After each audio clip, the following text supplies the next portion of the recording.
Good evening, everyone. This is Wesley Morgan. I'm coming to you from Richmond, Kentucky on March the 30th, 2020. Wesley Morgan for United States Senate, running on the Republican ticket in the Republican primary. That is now June the 23rd of 2020. I put off yesterday's show on Sunday because Sunday's show is becoming really kind of a problem for me because with church and everything that happens after church, and then Sundays is normally my day to order for my store, so it gets to be a little bit more than I can handle. So for right now, I'm going to change up, and I'm not going to have any particular time that we're going to do this show. I am working on several videos that are going to be coming up that I'm going to be doing. I'll be doing a live broadcast of those videos as we go, and then those videos will post automatically to Facebook and YouTube. It's going to cover everything from my bio, and I'm going to have one just strictly on my bio. These things may be 5 minutes long, maybe 10, maybe 30. But I'll give it whatever time is necessary for me to go over. And then I'm going to go into a lot of the negatives that were used against me in the when I was a state representative. A lot of things that was written in the newspaper and things like that, and I'm going to refute that. I'm going to present the proof. I'm going to have the proof already loaded up so I can illustrate it, put it on the screen here so you can see it. And see how the unfounded, what Nancy Pelosi calls how to smear an opponent, and how it is a tool that is used by incumbents to try to oust people that they don't want, leadership doesn't want in the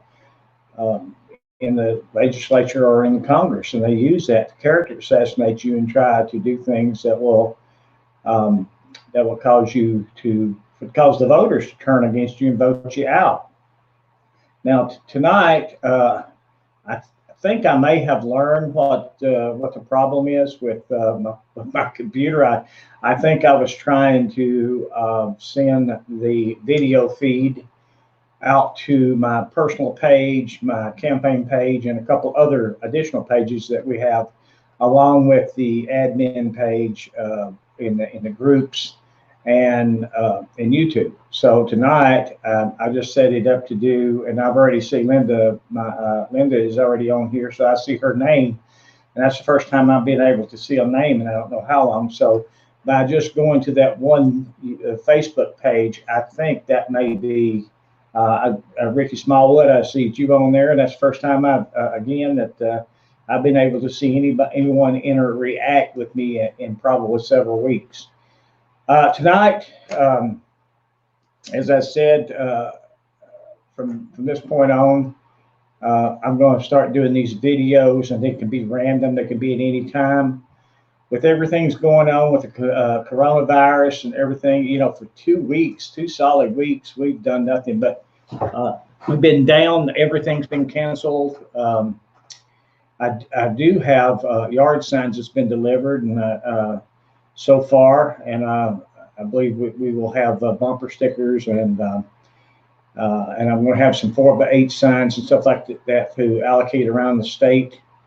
But I've been in the process of buying these yard signs and the necessary political material that we need. So I've been using that time to do that. But there isn't a whole lot to, like I said, to talk about, because that with the coronavirus and everything shut down, there isn't really much moving out there. There isn't much going on. I will ask this question, though. I will ask this question. If it is so contagious, then how can the state legislature meet? And there's 100 representatives, and I believe there's 38 senators in the legislature. I may be wrong, maybe 36. It's 38. It's 38 or 36 senators in the legislature.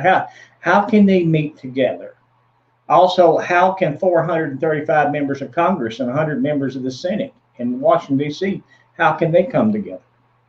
So there's something that's strange about all this. Of course, I've never seen anything like this before in my lifetime. So I'm not exactly sure what it's all about, or if all of it is completely legit, if a part of it's legit and a part of it isn't, or if it's really, really that dangerous of a pandemic. But if you look at the statistics on other diseases, on SARS or just the common flu, from what I've seen, I don't see where this coronavirus is. The statistics on the number of people who have died or the people who have been infected is any worse than that. Now, I'm not trying to belittle that by any stretch of imagination, because I certainly don't want to get it, and I'm over 65 years old, so I've basically been isolating myself here at home because that's what they told us to do, and that's what I'm doing. Last I believe it was last Sunday before last, that we had we had Grant Martin on with the Convention of States, and I thought that was a pretty interesting program. And I happen to be one of the people, and I know there's some people who disagree with me, but I happen to be one of those people who believe that in order to straighten up our country, that we're probably going to have a Convention of States in order to make changes to our political leadership in Washington, D.C., because no one is ever going to change things that affects them in a negative way. They're just not going to do it. I mean, just place yourself in Congress. Are you going to vote to take away your Rolls-Royce health insurance? I don't think so. Are you going to vote to take away your Rolls-Royce retirement? I don't think so. Look what they just did on this $2 trillion fiasco, and it can go up to $6 trillion. A lot of this money, if you take that $2 trillion and you divide it by the number of people in this country, we really could have got almost $14,000 a person, not $1,200. We sold ourselves out for $1,200 a person, and that's only $1,200 for adults and $500 for children. I'm not belittling that by any stretch of imagination. I know that every person out there can use that extra money, especially in times where they're not working, or they need it for things that's going on around them. And I guess everyone's staying home. But if y'all have any questions for me, go ahead and submit them, and I'll try to answer those questions. I'm going to be looking over and trying to keep track of what's going on. And I don't really, like I said, I really don't have much to talk about tonight, other than the fact that we're making a headway on getting, like I said, our yard signs and things like that, and trying to prepare for this election. Will this election occur on June the 23rd? I don't know. President Trump just extended the deadline now to April the 30th. He did originally. He said that hopefully this would be over with by Easter. Now it looks like he's extended it to June the 30th. So I don't know if it's going to go past that or not. Kentucky Derby's been moved from the first Saturday in May to in September, I believe. And there's just so many strange things going on that I have never witnessed in my lifetime. So I guess at this point, just anything goes, because we really don't know. I see Daryl Joseph, you're on. Thank you, man, for coming on. Appreciate you. And by the way, I just found out the other day that Peyton died, and I really, really hate that. Peyton was a good friend of mine when I was growing up, and I hate that a lot. Let's see. if anyone, like I said, if anyone's got a question, just go ahead and punch it in, and we'll try to discuss that matter. Or, if not, I guess I can go over a few things that I intend on doing when I become your senator. I can't believe how they caved to the Democrats.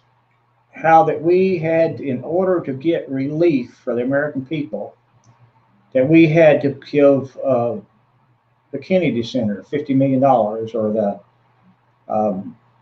a lot of these things. Did you know your senators got a raise more than any $1,200? They put in there $25 million for your senators and your congressmen to get a raise. How does that help anybody who's struggling with out of work or whatever, with all this coronavirus stuff going on? They're so disingenuous. All of our Congress people and our senators and stuff are just out of touch, and I don't know what we do about that, because there's a degree of idol worship going on in America.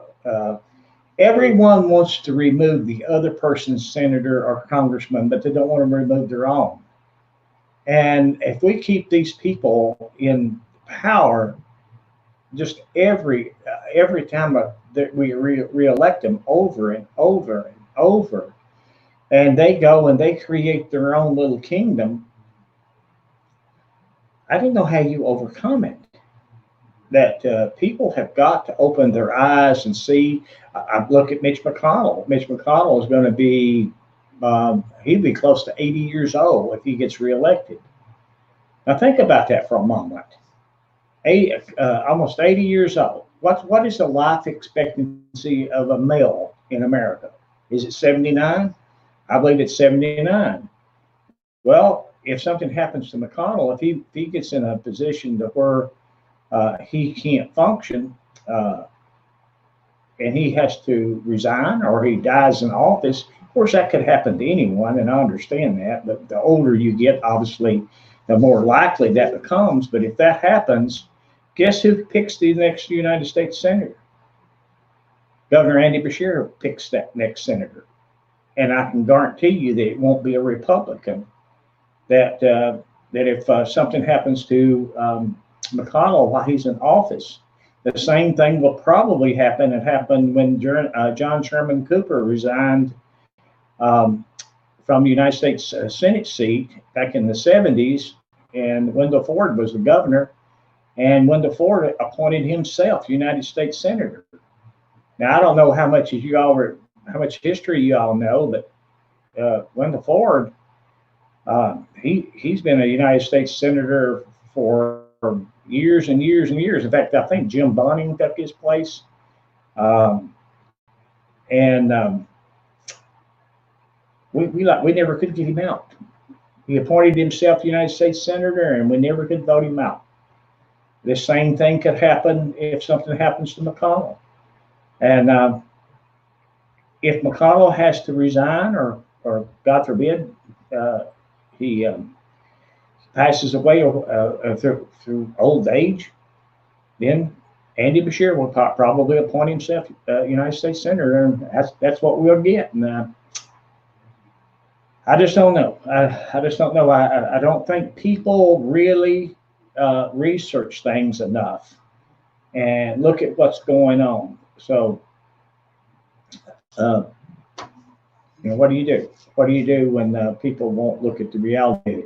I'll tell you this: I've gained a little weight sitting at home and eating all the time. So I hope we get back on the road pretty soon. Of course, like I said, every event that we were going to attend, every speaking engagement's been canceled. All of the, as far as I know, all the mass meetings with the Republican Party and picking their delegates and stuff, I think that's been, or at least the ones that I was going to attend or knew about, have been canceled.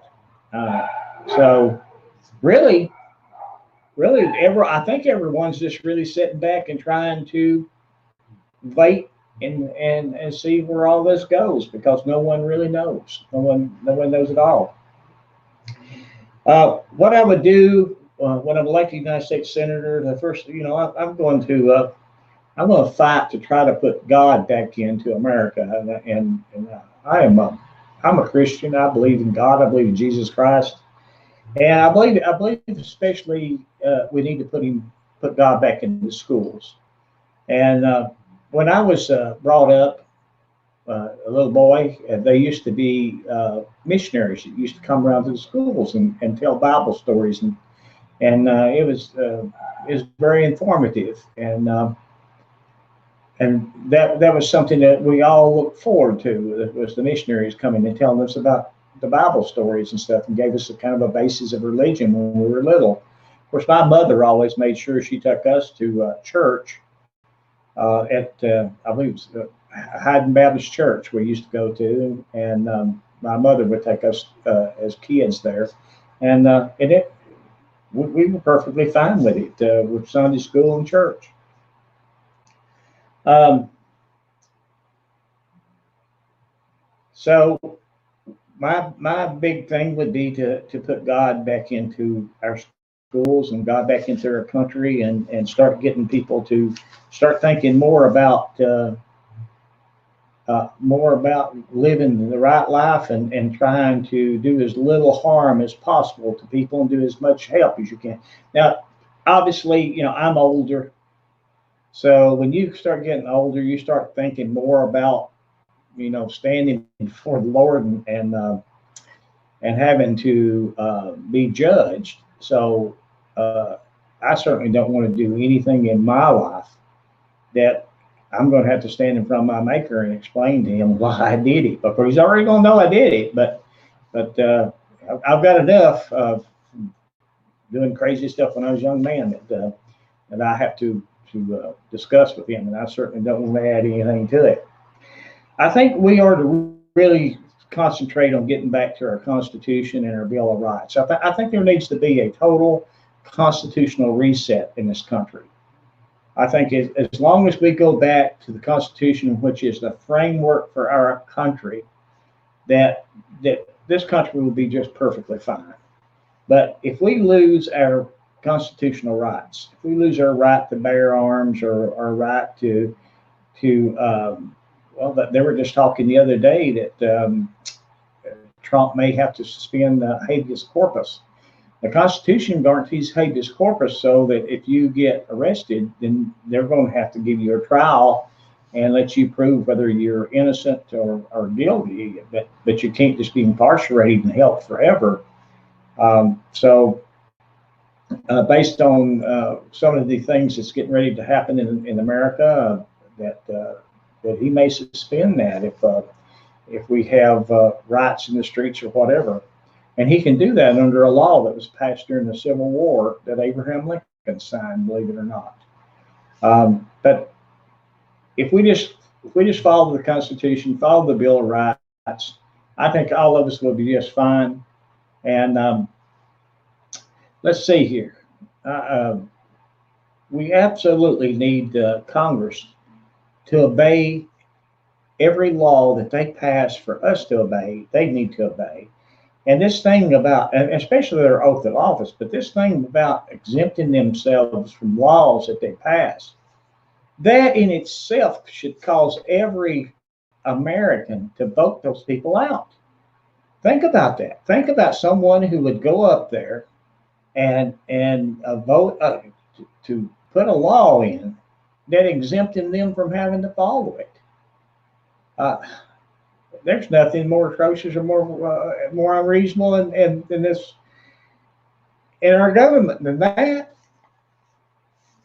I don't know if people know about that or not, because if they did, I just don't understand why they just don't throw them all out, because they deserve to be thrown out. Completely honest with you. I believe that, and we're on the right track, but I believe we're on the way to securing our borders and stopping the flow of unlawful aliens coming into our country.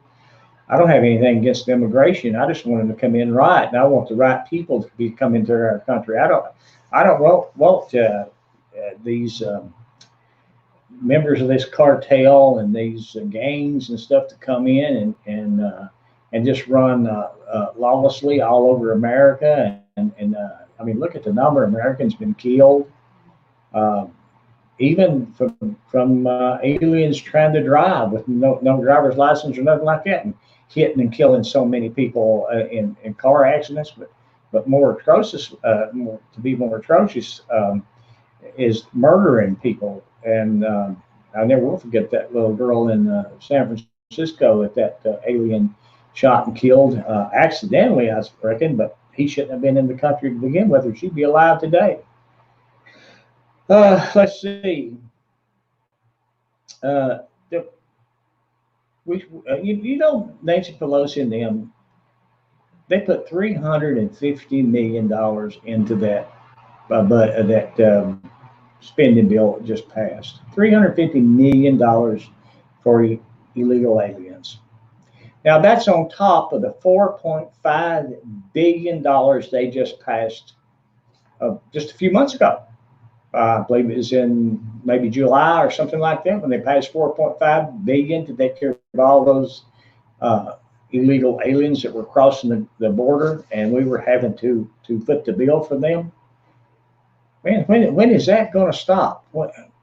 I just don't understand it. You know, Thomas Massey, I couldn't believe that the president said what he said about Congressman Massey, because Congressman Massey is absolutely correct. If you take that money and divide it up, you should be getting closer to $14,000 a person rather than $1,200.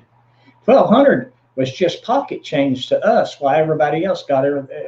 I'm not really down in the president for wanting this. I know why he wants it, and I know why we need it. And obviously $1,200 a person is better than no $100 a person. And we had a lot of things like unemployment insurance that had to be extended, and we have a lot of companies and stuff that's going to have assistance to survive. Small businesses especially, because you just can't shut down all these restaurants and shut down all these small businesses and without major consequences if they stay shut down very long. So I believe that hopefully this coronavirus thing will get over with as soon as possible, so that we won't have those problems. I believe we should cut most of the foreign aid out. That we're certainly not in a financial capacity to give money to foreign governments, but we all know what that is. That's, you give it to the government, and then they give so much it back to the people passing the law to give it to them, and that's just a big circle bringing the taxpayers' money back into the pockets of the politician. That's all that is. Everybody knows it's true. So I'm not a big fan of giving money to foreign governments. I know there is some legitimate need for that, but being soon to be $26 trillion in debt, I just don't see how we do that. We were $4 trillion in debt in 2004. It might have been 2003 or 2004. We were $4 trillion in debt. And we are getting ready to get to be $26 trillion in debt. I just don't know what you do there. And unless the president is able to abolish the Fed, I don't know how we ever pay that back. I think we definitely need a constitutional amendment to establish term limits. And in particular, I think included in that constitutional amendment, and this is a Convention of States thing too, they want term limits, but we should also include in that law a provision that would prevent any person from being in a leadership position within Congress for more than one term. I just don't think you should be the Speaker of the House for as long as you want to be the Speaker of the House, or the Senate Majority Leader. I don't think you should be the Senate Majority Leader as long as you can stay in Congress. For that matter, I don't think you should need to be the chairman of a committee as long as you can be a chairman of the committee. All that does is power breeds corruption.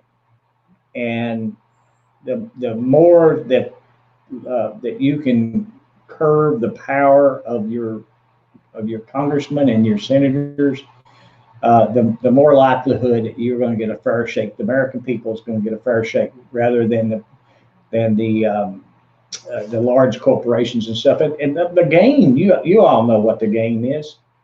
The politicians pass laws to help the rich become more rich or to get rich. And then those people in turn provide the money to the politician to help them stay in power, help them stay in office, so that they in turn can help the people, those select few of multimillionaires, have monopolies on products. One reason why our pharmaceuticals our drugs cost us so much money. Our medicine is because they're in bed with all these politicians in Washington, and they protect the pharmaceutical companies so they can charge you outrageous prices for things that you can't do without. I mean, you can take anybody off the street and make them a multimillionaire in no time by those kind of laws. That's all you have to do is put them in a position to where they control something that everybody has to have, and then they can charge anything they want to it. You can make them a billionaire in no time. It's simple. So I think you got a real problem there. So I think term limits is absolutely something we have to have, but not just term limits. I think you have to have a term limit on the leadership positions within the Congress. Hopefully we're on track to abolishing the Fed. You know, the Federal Reserve is not a government institution. The Federal Reserve is owned by bankers who print money, who give authority to print money, and then they lend it to our country, and then they charge interest on it. Well, can you imagine that? Can you imagine if Wesley Morgan had the power to coin money, and all I had to do is go run a press, loan the government $100 million at 2% interest? Well, I'd be a multi-millionaire overnight. And that's what's happening with these banks, and that's how the Fed's operating. And then at the same time they passed the law for the Fed in 1913, that's when they put in the Internal Revenue Service to collect our taxes, because somebody has to pay that interest on that debt that they're creating. So we're in a mess, people. We're in a real mess. And it's all up to the voters of the state of Kentucky whether or not we can straighten this out. It's all up to the voters, and it's in their hands. But I've had people, I've done a massive research on Mitch McConnell's voting record. I don't know how many of y'all have seen it, but it is absolutely atrocious. Voting 6 times against the Second Amendment, voting to declare a United States citizen a domestic terrorist and hold them indefinitely without trial. Think about what I'm telling you. Voting to prevent us from getting cheap pharmaceutical drugs from Canada, so he protects his buddies that's giving him plenty of campaign contributions. It's up to you, the people, to stop this. And I've actually had some voters that I've pointed out and gave them his voting record, and they looked at me and said, "I don't care. I'm still for him. I don't care what he's done." I said, "You mean to tell me you're for Mitch McConnell and he's undermining your constitutional rights, and he's making you pay probably 20 times for the price of your medicine that you would not have to pay if he wasn't in bed with the pharmaceutical companies?" It's what I'll call idol worship. It's hard to understand. It's hard to understand why people would do that. Let's see. Campaign contributions. We've got to do something about that. Now, that's another thing McConnell did. Think about this. In 2014, McConnell slipped into the 2014 spending bill, a provision that changed the campaign finance laws Up until that time, you could donate $32,400 to the party, Republican Party, Democrat Party, or a committee of the party. For example, the Republican Senatorial Reelection Committee. He changed that from $32,400 to $324,000. So a rich person could donate that much money to them to help them stay in power. Now think about that for a moment, because he can get $324,000 from one person to help him get reelected, or help him to elect only people that he wants to be elected, and my limit's $2,800. That same person who can give him $324,000 can only give me $2,800. And they even, part it is to raise money in state of Kentucky with Mitch McConnell, because everyone is scared to death to have their name show up on a contribution list, because they're afraid of the retaliation of Mitch McConnell or his cronies. You have no idea how bad that it is. And the social media, he has blocked our social media. He's blocked any mention of my name among the news media in the state of Kentucky. How do you get that kind of power? How do you have the power? You've got to be deep state. There's no other way that you can have the kind of power that would prevent the news media from across the state of Kentucky from even mentioning my name. Isn't that unbelievable? I've actually had a situation in Western Kentucky where they threatened to throw some women who belong to the Republican women's group. They threatened to throw them out of the Republican Party because they invited me to speak. Can you believe that?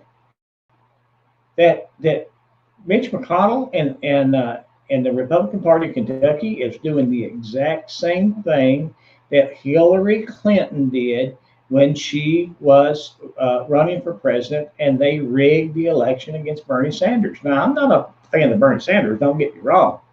I wouldn't vote for him no matter what, but because I do not believe in socialism at all. But I do believe that the United States citizen has the right to hear what someone has to say, and that a party should not have the power to censor their membership from hearing what an opponent of their hand-picked candidate has to say. Again, that's rigging the election. They rig it by not allowing people to speak. They rig it by being able to take $324,000 donations to going to the incumbent, and only $2,800 going to the challenger. But just as a matter of fairness, can you all imagine? Who goes along with that? If you need to people out there, start looking around and asking questions. Why is this going on? Because it's pathetic. Someone just said crony capitalism, and that's right. Crony capitalism is a marriage, and it's the same thing as Nazism. To be honest with you, the very definition of National Socialism is the cooperation and going together of major big corporations in the government. So the government is taking care of the big corporations, and the big corporations are taking care of the politicians. Now, common people like you and me and all the other people, most of the people who vote, they don't have that kind of money to give to a politician. That's the reason why you have no influence in Washington, D.C., is because you don't have the money to provide to those candidates that those major big donors provide. And then that gives them the money that they need to do all of the advertising and hiring large staffs and hiring people to run their social media. And someone who's a challenger, they don't have access to that kind of money. So they certainly have a lot less likelihood of being elected than someone who has who getting. I mean, you want to see our campaign change? Let a bunch of people start donating $324,000 this campaign. You'll see a major change. But we're not allowed to get that. And even if we were, of course, he would have to go to a committee of the Republican Party who would give it to us. But they're not going to do that. The Republican Party is protecting their own power, and their power all lies. It starts with Mitch McConnell, and Mitch McConnell controls the Republican Party of Kentucky the way John Gotti controlled the mafia in New York. It's his way or no way. And if you don't follow his rules, then you'll end up in the river with the fishes, because that's the way it is, and everyone is scared to death to make any effort whatsoever to change that.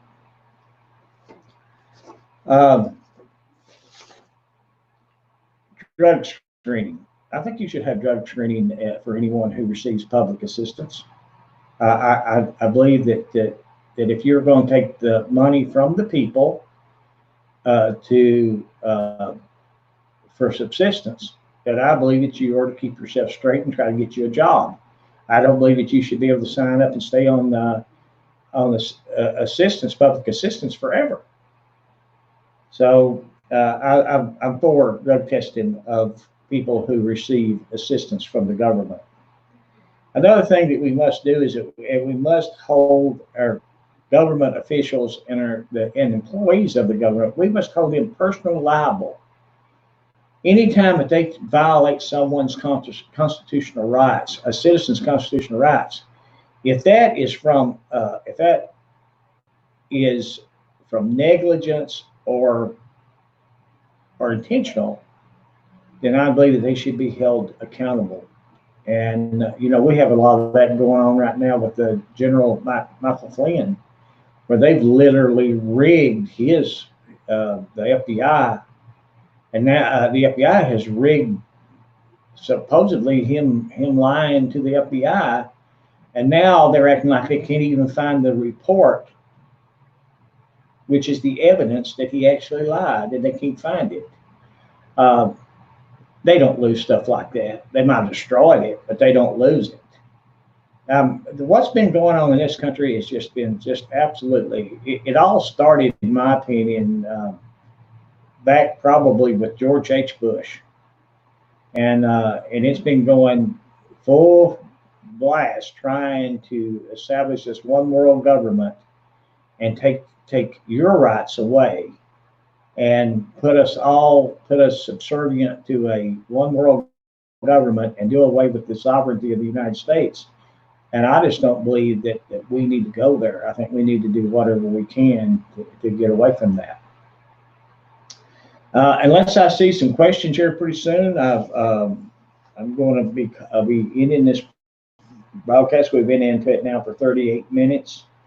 Like I said, with everything going on, with the nothing happening, because at least when I'm out on the road and talking to people and trying to convince people to vote for us,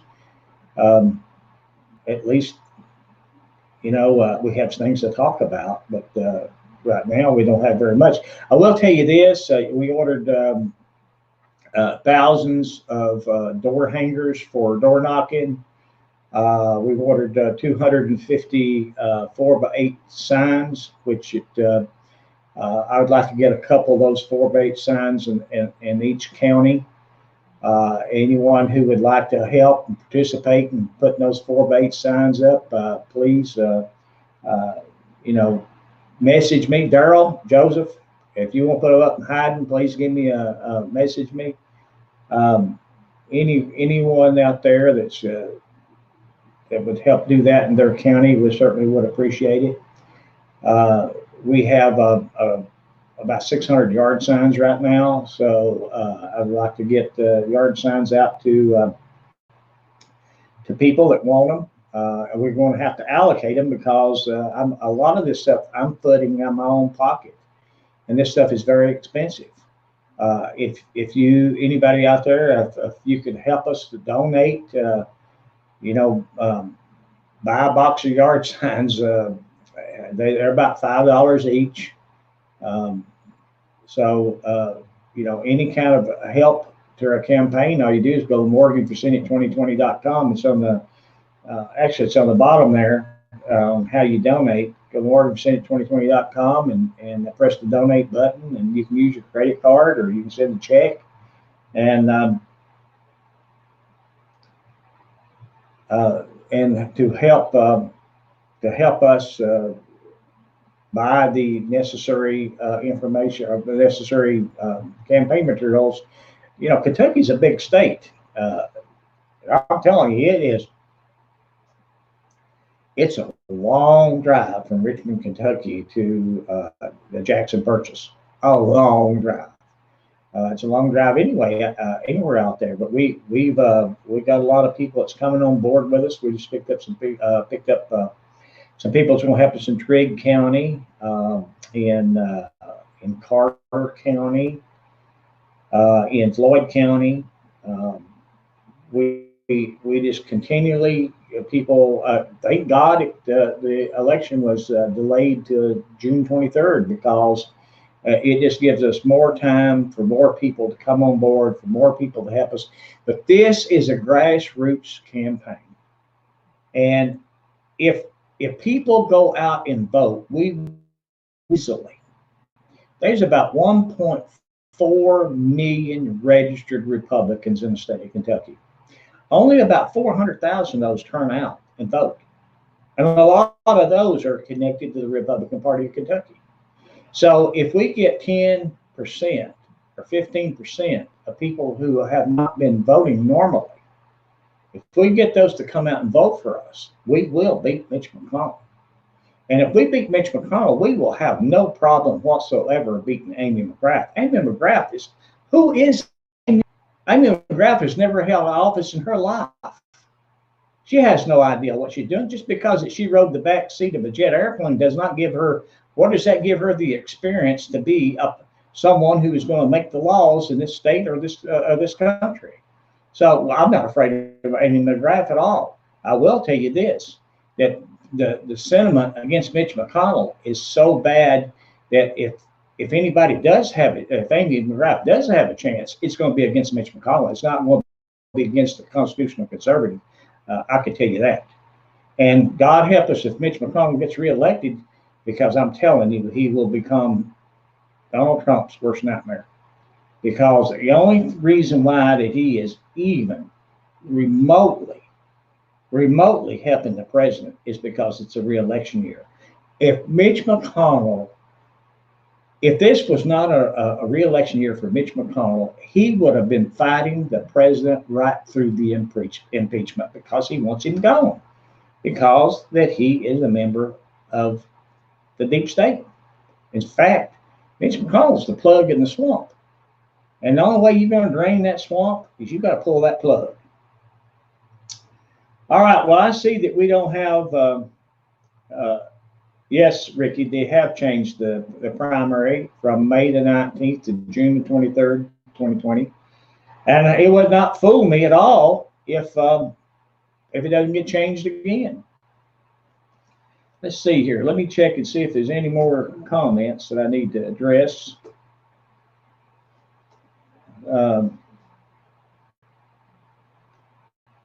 Let's see.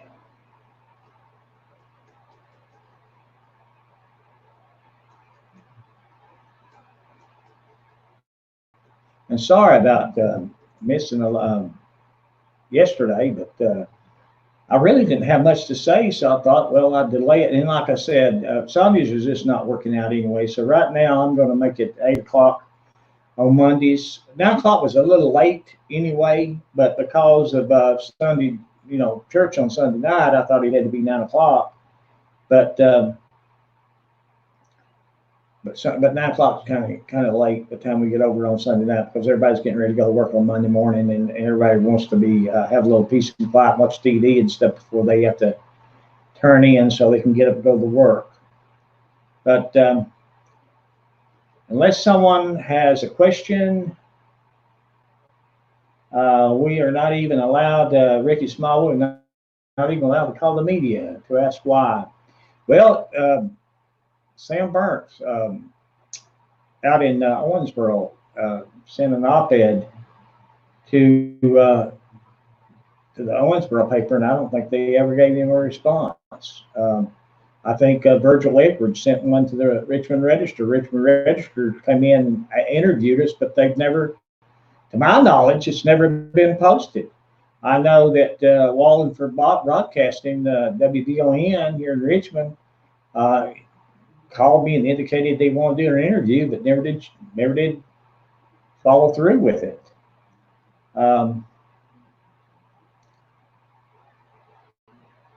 Need a billboard on 75 North and 75 South. Yep, we definitely need that. But we need money to help us buy that stuff. Listen, I know you guys out there, and I hate the worst thing about running for any office is to try to ask for money. But it don't run on fumes. And it takes money to buy these signs and these yard signs and these billboards and gas to go. I've already been, I don't know how many times I've been to Western Kentucky.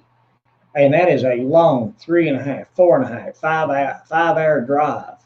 And it takes gas to get out there and gas to get back.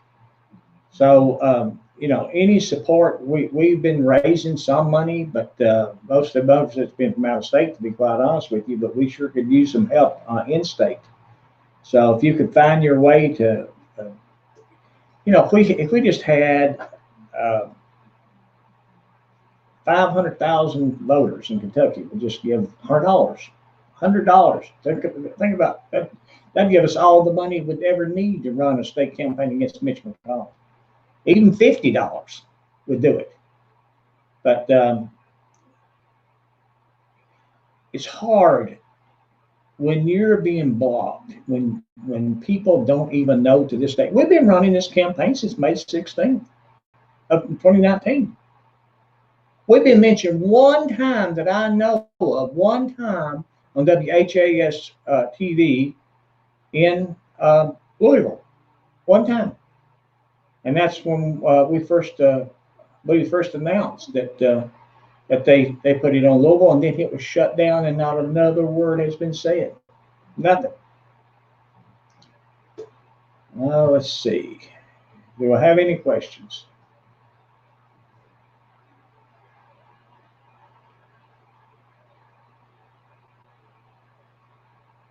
No, and it looks like we don't have very many people on board here tonight either. So I guess it's for the time changed and they didn't get notification. But like I said, there ain't very much going on. But we have to get prepared to really open up and go strong whenever this ceases. And I don't know, like I said, since the president has changed he's changed the date now to this to be over with from Easter weekend to April 30th. But what I don't understand is how can you even say when it will be over with? I don't know until it goes away. How do you know? How do you know? Is it going to go through the summer? I don't know. From what I've heard, the heat kills the coronavirus. And that's a man-made virus. Did you know Bill Gates, the CEO of Microsoft, has the patent on that? Think about that for a moment. How in the world did this come around to us? Sounds to me like somebody's caused this intentionally. But anyway, I'm gonna leave it there. We've been on now for 50 minutes. And again, I'll give just a few more minutes here, just in case anybody wants to ask a question. I don't see anything, but I am going to be doing some videos, and each one of those videos are going to be a topic. For example, they wrote an article. I was a state representative for 9 days. I was sworn in on January the 2nd. Of 2017, and on January the 11th, 2017, 9 days. the Courier Journal started writing hit pieces on me. And the first one they wrote was about supposedly I was doing self-serving liquor bills. Well, I'm going to address that. I'm going to address everything from their article all the way down to all the evidence to show that that's absolutely a lie. Because if you go and you look at that article, it says I was doing self-serving liquor bills. But if you notice in that article, not one time did they mention what the self-serving liquor bill was. You know, you would think that you wouldn't just make an allegation that, well, this man's doing self-serving liquor bills. You would think that they would have the bill saying what it was, but no, because it wasn't. What it was consumer protection bills trying to protect you, the Kentucky citizen.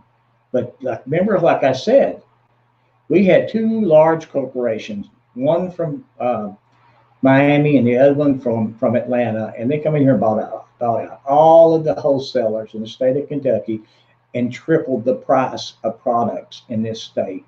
And my bill just asked to remove the monopoly and to allow any wholesaler to sell any product. That is not self-serving. That is consumer protection. Because I don't care if you buy one bottle of alcohol a year, and that bottle is a bottle of champagne at New Year's Eve, you should not be required to pay 3 times the price for it. So your local politician, or not local, but your politician in the state can get a big contribution from those liquor companies. That's what it's all about. The marriage between the big corporation and our government leaders. In fact, right now, they are trying to do away or give the authority to sell alcohol to Amazon. And that's okay if you want delivery at your home, I guess. But what about those 12,000 entrepreneurs across the state of Kentucky, small business owners that owes mortgages on their property? What about them? And what about, I'd say each one of those 12,000 small businesses probably had, I'd say, an average of 4 employees. So that's another 48,000 people. So are we going to put 60,000 people out of business so that Amazon, who made $19.5 billion last year and paid 0 taxes, can have all of the alcohol sales too? Are we going to do that? I mean, these big companies are already taking they're taking all the pharmaceuticals. So there's a few left in the state, but not many. All the Western Auto stores are gone. All the Ben Franklin stores are gone. Oh, what are we supposed to do? Are we supposed to be Walmart greeters? Is that what we're supposed to be? Well, not under my watch, and I will fight them as long as I possibly can. I'm not going to sit back and do nothing and let these people just run over us like there's no tomorrow. So thanks, John. Thanks. I see you made. Let's see, June 23rd. Vicky, thanks for your support. All right, guys. Have a great night, rest of the night. Have a great week. I'll be back on sometime. I'll try, we'll say next Monday night at 8 o'clock again, and kind of we see what's going on, what the president's going to do, what the governor. But by the way, I just heard just a few months ago that the governor has issued an order that prohibits people from leaving the state. I don't know if you've heard that or not, but that's what I just heard a few moments ago, that the governor has issued that order. I don't know how they're going to enforce that unless they're going to put state troopers at the highway. It'll be very difficult leaving northern Kentucky going into Cincinnati, I'm sure. But I haven't seen any statistics, so I don't know if it's getting worse or not. So I have no idea. 8:55 p.m. I'll leave it there. Thank you all so much. I appreciate it. And I will sign off and say good night.